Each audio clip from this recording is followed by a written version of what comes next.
Halo, selamat pagi mahasiswa. Semoga dalam keadaan sehat di hari ini. Nah, coba kita hari ini membahas sedikit tentang medan magnet induksi, GGL induksi, serta induktansi yang dibagi dalam beberapa bagian pembahasan. Oke.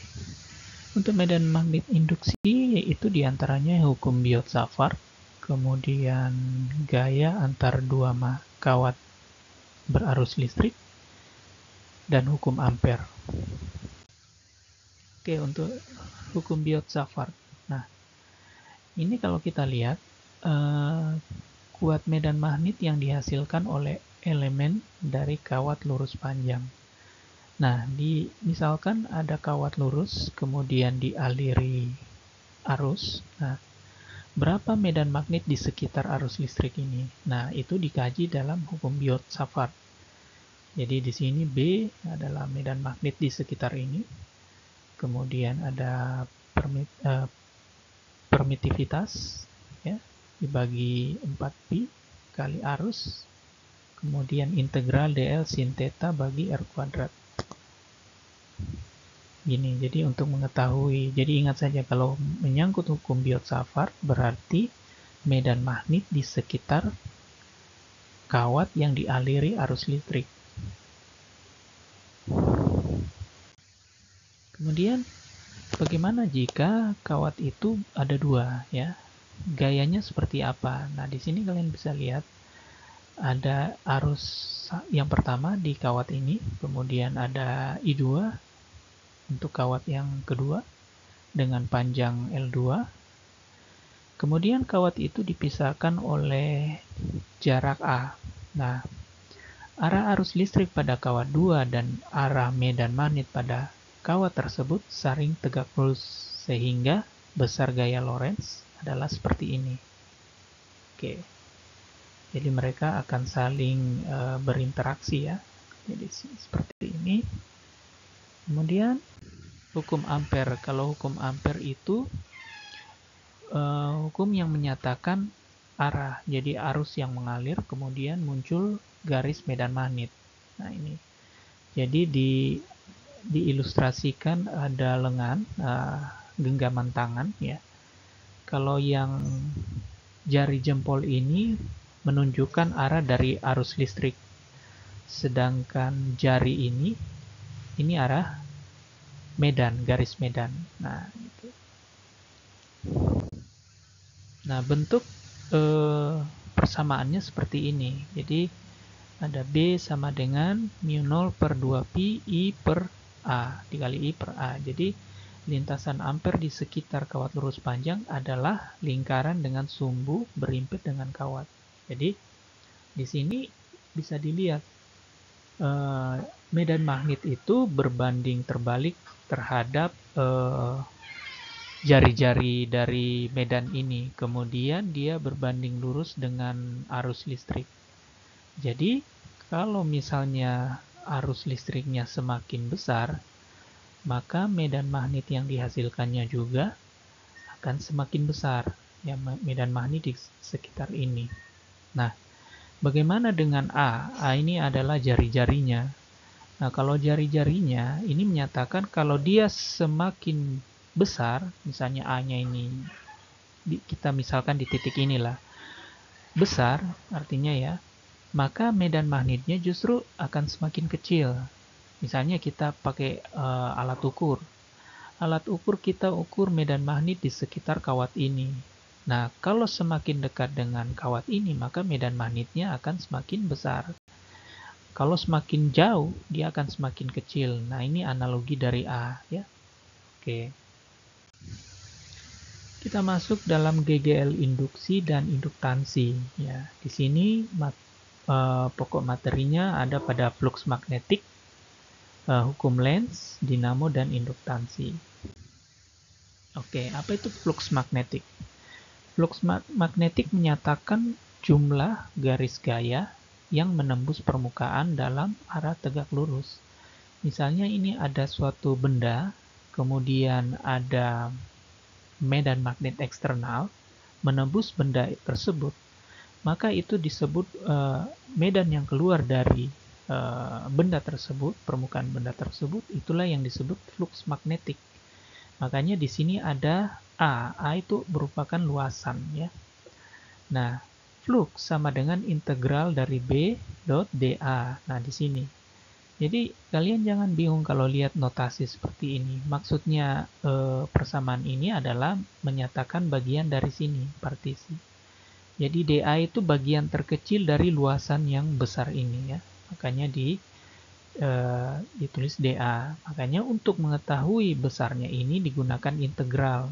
Nah, integral dari sini adalah menyatakan bahwa flux magnetik sama dengan besarnya medan magnet eksternal dikali dengan luas permukaan.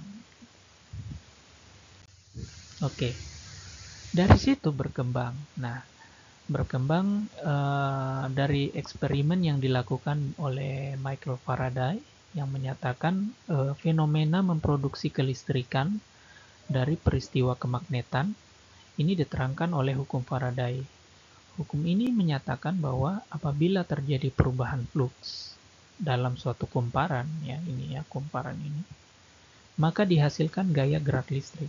Jadi di sini digambar magnet belum masuk, ya, berada dalam posisi sini. Kemudian di tabung ini terdapat kumparan atau lilitan kawat yang terhubung pada ampermeter.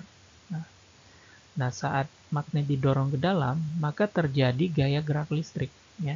Jadi kalau dalam 3 bulan lalu belajar tentang muatan dan lain-lain, nah itu ada hubungannya, ya, antara magnet dan muatan listrik dan lain-lain.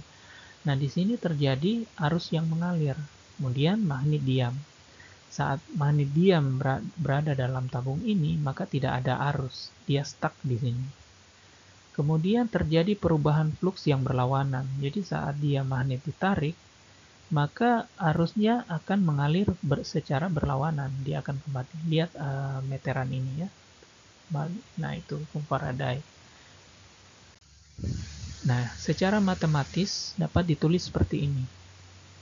Jadi sigma sama dengan N minus N the flux per dt. Jadi gaya gerak listrik induksi itu sama dengan jumlah lilitan kumparan dikali dengan flux magnetik kemudian dibagi dengan waktu. Kalian pasti berpikir, kok ada waktu di sini? Ya, itu ada korelasinya. Coba kita kembali.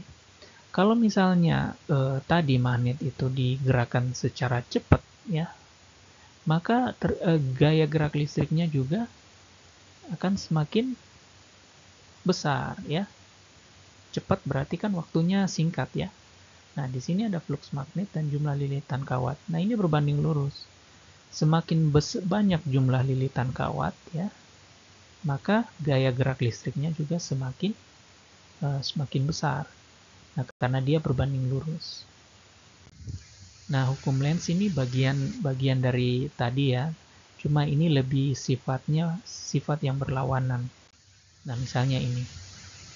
Nah, ketika ada magnet permanen, kemudian ini adalah koil, ya, lilitan tadi dimasukkan, maka medan magnet yang terbentuk dari solenoid ini, dari koil ini seperti ini. Ini kutub utara, kutub selatan. Nah, namun pada saat ditarik ke belakang atau keluar, maka terjadi sebaliknya. Di sini akan terjadi pembalikan kutub, ya. Jadi di sini jadi kutub selatan dan sini adalah kutub utara magnetik, begitu. Jadi itu hukum Lenz, ingat, ya. Kemudian ini lebih applicable, ya, atau aplikasi sebenarnya dari hukum Faraday, yaitu dinamo, ya, yang penerapannya sudah digunakan secara luas, ya. Ya, contohnya ini dinamo sepeda, ya. Di sini ada bagian yang bergeser, diletakkan di ban, kemudian ada poros. Poros ini terhubung ke magnet permanen. Terus dari sini berbentuk ini ada kumparan dan menuju ke kabel. Nah, jadi ingat hukum Faraday, ya. Oke, aplikasi lainnya dari pembangkit listrik mikrohidro. Nah, ini. Jadi dikembangkan pembangkit listrik ya menggunakan aliran air ya seperti ini. Dan juga untuk pembangkit listrik yang lebih besar ini PLTA ya, yang harus dibangun bendungan ya dari sungai kemudian dialiri di sini. Jadi tenaga yang ada di tenaga hidrostatik yang berada di sungai bendungan ini itu jauh lebih besar sehingga udah mampu mendorong generator ini melalui turbin ya gitu. Oke. Secara umum skemanya seperti ini ya. Jadi di sini ada medan magnet eksternal ya. Dari sini kemudian ada coil ya. Di sini prinsipnya. Prinsip dari dinamo. Nah, di sini. Oke, membentuk sudut. Nggak akan ini maka luas pendangan kumparan tegak lurus terhadap medan magnet yang berubah gitu. Oke. Nah, ini lihat persamaannya. Jadi untuk membuat dinamo, kalau misalnya ada yang dulunya senang main Tamiya ya, sering lilit-lilit kumparan. Nah ini bisa dipakai nih jumlah lilitan. Ya. Tapi pengaruh juga dengan magnet. Kalau magnet yang digunakan misalnya magnet jenis ferrit yang medan magnetnya tidak besar, ya tentunya dia tidak energi putaran yang dihasilkan juga tidak tinggi. Ya. Beda kalau menggunakan magnet neodymium ya, jadi itu. Jadi minggu lalu dibahas tentang magnet kemagnetan. Nah, itu bedanya magnet neodymium dan ferrit bisa diterapkan di sini. Jadi, oke. Nah, induktansi. Nah, bagaimana kalau solenoida itu dialiri arus? Nah, arus searah. Nah, jika solenoida tersebut dialiri arus searah, maka beda potensial antara dua ujung itu hampir nol karena beda tegangan sama dengan perkalian arus. Nah, tetapi jika solenoid dialiri arus yang berubah terhadap waktu, maka sifat solenoid akan berubah. Dia tidak lagi sama dengan nol ya. Jadi dia akan berubah.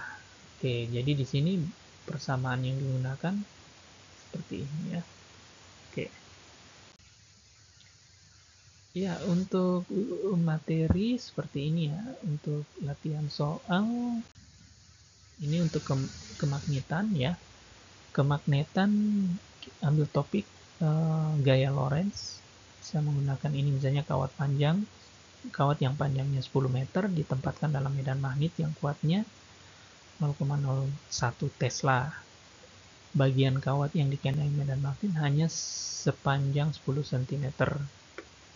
Arah arus kawat terhadap medan magnet untuk sudut 30 derajat. Berapa besar gaya Lorentz yang terjadi pada kawat? Nah, itu nanti untuk materi kemagnetan bisa belajar gaya Lorentz ya. Kemudian medan magnet induksi, latihan soalnya bisa menggunakan hukum Biot-Savart. Misalnya kabel jumper yang sering digunakan untuk menstarter kendaraan sering dialiri arus 15 ampere. Berapa kuat medan magnet pada jarak 15 cm dari kawat tersebut? Ya. Oke, itu untuk medan magnet induksi ya. Bisa belajar tentang hukum Biot-Savart. Sedangkan untuk gegel induksi cukup belajar hukum Faraday ya. Misalnya berapa tegangan maksimum yang dapat diperoleh dari sebuah kumparan yang mengandung 100 lilitan ya. Ingat 100 lilitan yang sedang berotasi dalam medan magnet 0,2 Tesla dengan laju 20 rpm. Jika diketahui luas kumparan adalah 2,5 cm persegi. Nah, ini untuk persamaannya ada di materi yang di slide terakhir kalau nggak salah, beberapa slide ke atas ya ini. Jadi kalau pakai contoh ini dengan 100 lilitan kawat, kemudian dengan medan magnet 0,2 Tesla dengan laju 20 rpm, maka dihasilkan sekitar 0,11 volt. Ya kecil ya. Ya kalau satu baterai AA itu aja saja 1,5 volt ya. Ini cuma 0,11 volt. Nah, ini kalian bisa hitung misalnya kalau melakukan eksperimen atau membuat pembangkit listrik sendiri ya yang menggunakan tenaga air, bisa menggunakan ini persamaan ini. Oke. Jelas yang terakhir. Nah, ini untuk induktansi sebuah solenoid yang panjangnya 5 cm dan luas penampang 0,3 cm persegi dan memiliki 100 lilitan. Di rongga solenoid hanya berisi udara. Berapa induktansi? Nah, ini menggunakan persamaan ini. Ya. Oke, saya rasa cukup dengan materi hari ini. Mungkin bisa dibelajar contoh soal tadi untuk nanti masuk di ujian. Saya rasa cukup ya. Terima kasih.